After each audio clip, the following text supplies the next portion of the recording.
Mga pinakamisteryoso at nakakapanindig balahibong unsolved crime stories sa Pilipinas. Nida Blanca Murder Case. Noong November 7, 2001, ang 65-year-old aktres na si Nida Blanca ay natagpuang wala ng buhay sa likurang bahagi ng kanyang sasakyan sa 6th-floor car park ng Atlanta Center Building sa Green Hills, San Juan, Metro Manila. Bago ang pangyayari, dumalo ang aktres sa isang pulong kasama ang iba pang mga miyembro ng MTRCB. Ayon sa kanyang kasamahan, umalis siya sa opisina bandang alas 5 ng hapon. Pero umabot na lang ng alas 10 ng gabi, hindi pa rin bumabalik si Blanca sa kanyang tahanan na nagtulak sa kanyang personal assistant na simulan ang pagtawag. Dito na diskubre ang bangkay ng aktres. Ayon sa prosecutor, ang prime suspect ay ang kanyang asawa na si Rod Strunk. Nag-utos umano ng isang hitman para paslangin ang aktres. Ang dahilan ay ang hindi pagbibigay sa kanya ng mana na nakasaad sa will and testament. Natuklasan ng mga investigador na mayroong aabot sa 85 million na ari-arian si Blanca, kabilang ang isang kondo sa Green Hills na nagkakahalaga ng 10 million at isang bahay sa California na nagkakahalaga ng $300,000. Kung ipapawalang bisa ni Blanca ang kanyang kasal, wala nang makukuha si Strunk. Ngunit kung mamamatay siya bago niya i-terminate ang kanilang kasal, ayon sa batas, bilang legal na asawa, may karapatan si Strunk sa kanyang ari-arian, kahit na sinabi sa testamento na lahat ng mga ito ay mapupunta sa kanyang anak. 13 araw matapos ang pagkamatay ni Blanca, ipinakita ng pulis si Philip Medel, isang hitman na sinasabing sumuko sa kanila, at nagbigay pa ng isang pahayag sa ilalim ng panunumpa na siya ang pumaslang kay Blanca. Sinabi ni Medel na si Strunk ang nag-utos at tinuro si Mike Martinez bilang middleman. Ngunit ilang araw ang makalipas, binaliktad ni Medel ang kanyang pahayag at sinabing siya ay binugbog ng mga pulis upang aminin ang krimen. Ganun pa man, nanatili pa rin siyang nakakulong dahil siya ay isang sospek. Sa panahon ng investigasyon, ang middleman na si Martinez ay di na natagpuan at pinaniniwala ang patay na. Si Strunk ay nasa Estados Unidos noong 2003 nang kasuhan siya ng pagpatay kay Blanca. Iniwan niya ang Pilipinas noong January 2002 upang bisitahin ang kanyang ina na noon ay nag-aagaw buhay na at hindi na ito bumalik.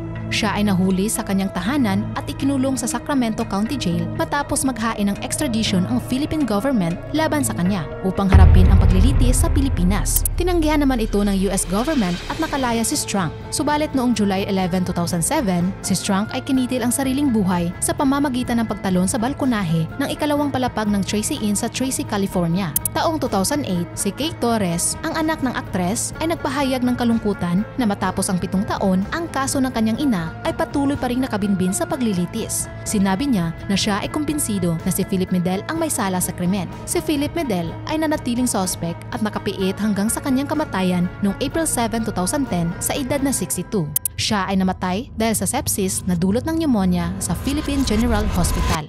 The Mysterious Metro Manila Slashers. Noong 1965, umabot sa mahigit 1,000 misteryosong kaso ng paghihiwa sa mukha ng mga bata sa Metro Manila. Ang mga batang ito, na tinawag na Scarface Children, ay natuklasang may mga sugat sa kanilang noo, pisngi o baba. Karamihan sa kanila ay mga mag-aaral sa elementarya at high school na mula sa Tondo. Batay sa mga pahayag ng ilang biktima, binibigyan muna sila ng candy bago hiwain ang kanilang mga mukha gamit ang mga patalim, kutsilyo o kahit mga durog na salamin bago lagyan ng asido ang mga sugat upang magkaroon ng peklat. Mayroon ding mga batang lalaki na umamin na sila mismo ang naghihiwa ng kanilang mga mukha upang maiwasan ang pag-atake ng mga gang o sumali sa isang uso noong panahong iyon. Ang mga ito ay nagdulot ng takot at pangamba sa mga magulang at mga bata sa Metro Manila. Daan-daang mga pulis ang pinadala upang hanapin ang mga salarin. Ayon sa Manila Times article, naniniwala ang mga kapulisan na ang insidenteng ito ay tanda ng mga gang o grupo ng komunista. Matapos ang ilang araw ng pag-iimbestiga, napagtanto ng mga kapulisan na ang kaso ay dulot ng pagsunod sa uso ng mga kabataan noong panahong iyon. Sinabi ni Police Captain Felicimo Lazaro na ang karamihan sa mga hiwa ay gawa sa kanilang sarili at ginagaya ng mga bata ang isang artista na nagpapanggap sa pelikula na 7 Mukha ni Dr. Ivan. Bagamat marami ang sumang-ayon sa teorya, may ilan din ang nagsasabing isa itong seryosong problema at hindi ito dahil lamang sa nasabing uso. Ang mga insidenteng ito ay huminto sa pagtatapos ng taong 1965. Subalit, hindi pa rin tiyak kung saan nagmula ang mga kaso ng paghihiwa sa mukha. Nusila Lalo, the original Chop-Chop Lady. Noong May 28, 1967, natagpuan ang isang pares ng mga binti sa Santa Cruz, Manila. Kinabukasan, ay isang katawan na walang ulo naman ang nakita sa EDSA. Ito ang unang naitalang kaso ng dismemberment na tinawag ding Chop-Chop case sa Pilipinas. nahirapan ang mga pulis na alamin ang pinagmulan ng kaso. Kalaunan, natukoy rin ang biktima na si Lucila Lalo sa pamamagitan ng fingerprint mula sa police clearance file. Si Lucila kasi ay isang negosyanteng nagmamay-ari ng isang cocktail lounge na hindi kalayuan sa kung saan natagpuan ang kanyang mga binti. Ayon sa mga investigador, ang taong pumaslang kay Lucila ay malamang na isang butcher, surgeon o isang medical student. Ayon rin sa ulat ng otopsiya, siya ay buntis ng 1 buwan sa panahon ng kanyang pagkamatay.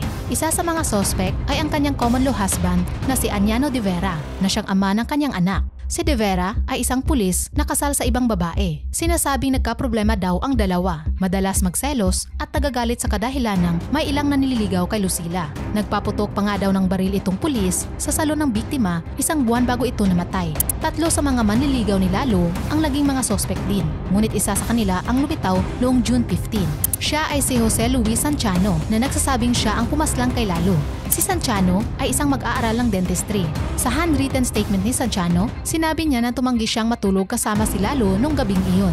Tinakot siya nito na gagawa ng iskandalo, kaya't nagdilim ang kanyang paningin at napaslang ito. Tinitestify niya na itinago ang katawan ng biktima sa ilalim ng kanyang kama at pagkatapos ay tinapon ang mga bahagi ng katawan gamit ang pampublikong transportasyon. Natagpuan din ng pulisya ang mga bakas ng tuyong dugo sa ilalim ng kanyang kama tulad ng sinabi niya. Makalipas ang ilang araw, nag-withdraw si Santiano sa kanyang pahayag. Sinabing siya ay saksi lamang sa pagpaslang ng 3 lalaki habang tinutukan siya ng baril nang mangyari ang krimen. Isang doktora Nora Ibio rin ang lumitaw upang suportahan ang sinasabi ni Santiano na pinilit lamang siya ng pulis upang umamin sa isang krimen na hindi niya ginawa. Si Santiano ay pinakawalan at ang lahat ng mga sospek ay mariing itinanggi ang mga paratang laban sa kanila. Sa huli, ang investigasyon ay hindi na muling umusad at di rin natagpuan ang ulo ni Lucila. The Chong Sisters and the Chong Seven. Ang magkapatid na sina Mary Joy, 23 taong gulang, at Jacqueline Chong, 21 taong gulang, ay nawala noong July 16, 1997 sa Cebu. Makaraan ang 2 araw, natagpuan na lamang ang bangkay ni Mary Joy sa isang bangin at natuklas ang ginahasa muna ito bago paslangin. Samantala, hindi naman natagpuan ang bangkay ni Jacqueline. Ang tinuturo ng mga saksi bilang salarin ay si Paco Larrañaga, isang Filipino-Spanish. Ayon sa mga ulat, siya raw ang manliligaw ni Mary Joy at nakitang kausap ng magkapatid sa Ayala Center, Cebu noong gabi ng kanilang pagkawala. Salungat naman ito sa sinabi ni Paco at di daw niya kilala ang magkapatid. Iginiit na nasa Quezon City siya noong panahong iyon. Nag-attend siya ng klase noong July 16 at kumuha ng exam noong July 17. May mga litrato pa siya kasama ang kanyang mga kaibigan na kuha noong gabing iyon, ngunit binaliwala ito ng piskal at sinabing inedit lamang ang mga ito. Sa pagtatangkang linisin ang kanyang pangalan, pumunta si Paco sa Cebu para sa questioning. Siya ay nagulat nang malaman na may 6 pang ibang lalaki na kasama niyang isa sa ilalim sa paglilitis para sa krimen, kaya ang tawag sa kanila ay Chong Seven. Sinasabi na ang 7 ito ay sama-samang gumawa ng krimen, bagamat 2 lamang sa kanila ang kilala ni Paco. 10 buwan ang makalipas, si Davidson Russia, isang dating kriminal sa Estados Unidos, ay tumistigo laban sa Chong Seven. Sinabi niyang kasama niya ang mga sospek habang ginagawa ang pagpaslang sa magkapatid. Ngunit hindi ipinaliwanag ni Russia kung ano ang nangyari kay Jacqueline at hindi rin siya tinanong ng piskal tungkol dito. Noong May 5, 1999, habang si Russia ay nabigyan ng blanket immunity, ang Chong Seven ay sinentensyahan ng 2 life imprisonments. Ang kampo ni Paco ay nagsagawa ng ilang mga apila, ngunit ang kanyang sentensya ay umabot lamang sa kamatayan sa pamamagitan ng lethal injection noong 2004. Sa di inaasahan, bilang isang dual citizen ng Pilipinas at Spain, si Paco ay nakahanap ng asylum sa Spain kung saan siya ay naninirahan pa rin hanggang ngayon. Ang kaso ng magkapatid na Chong ay marahil ang pinakamalaking usapin sa pagpaslang. Ayon sa isang tsorya, ang magkapatid ay buhay pa at ang peking pagpaslang ay isang pagtatakip para sa isang kaso ng droga. Ayon sa ibang tao, ay kahinahinala rin ang pagkakaroon ng unfriendly term ng ina ng Chong sisters na si Telma Chong kay Russia habang ginaganap ang paglilitis, bagamat may tuturing na isa ito sa perpetrator ng krimen. The disappearance of Edgar Bintain. Bago tayo magpatuloy, i-like mo muna ang videong ito. Baka makalimutan mo eh. Mag-subscribe ka na rin para friends na tayo. Okay. Sa kasagsagan ng kampanya sa halalan sa pagkapangulo noong 1998, si Edgar Bintain, isang empleyado ng Philippine Amusement and Gaming Corp o PAGCOR, ay dinukot ng mga hindi kilalang lalaki at hindi na muling nakita. Ang kanyang pagkawala ay iniugnay sa isang article ng Philstar kay nooy Vice Presidente at kandidato sa pagkapangulo na si Joseph Estrada na narecord ni Bintain na naglalaro ng baccarat sa isang kasino sa Manila sa pamamagitan ng CCTV footage. Ang video ay inilabas ni dating Philippine Charity Sweepstakes Office Chairman Manuel Morato na kinilala si Bintain bilang pinagmulan ng footage. Ayon sa kanya, inilanta ni Bintain si Estrada dahil ayaw niyang manalo sa presidential race ang taong may bisyo sa pagsusugal. Ngunit nagkamali si Morato sa kanyang paglalantad. Inilagay niya sa panganib ang buhay ni Bintain. Nang napagtanto ni Bintain na nanganganib ang kanyang buhay, agad niyang pinuntahan si Morato at sinabi ang kanyang kagustuhang makalabas ng bansa sa lalong madaling panahon. Dahil sa nakita ni Morato na desperado si Bintain, ay binigyan niya ito ng isang pekeng sertipikasyon na nanalo siya ng 10 million sa loto upang makakuha siya ng visa at makalipad palabas ng bansa. Gayunpaman, hindi umalis ng bansa si Bintain. Sa pag-aakalang bumuti na ang sitwasyon, bumalik siya sa kasino para sumugal. Noong January 16, 1998, habang siya ay patungo sa paradahan ng kasino, siya ay dinukot ng isang grupo ng mga kalalakihan at hindi na muling nakita.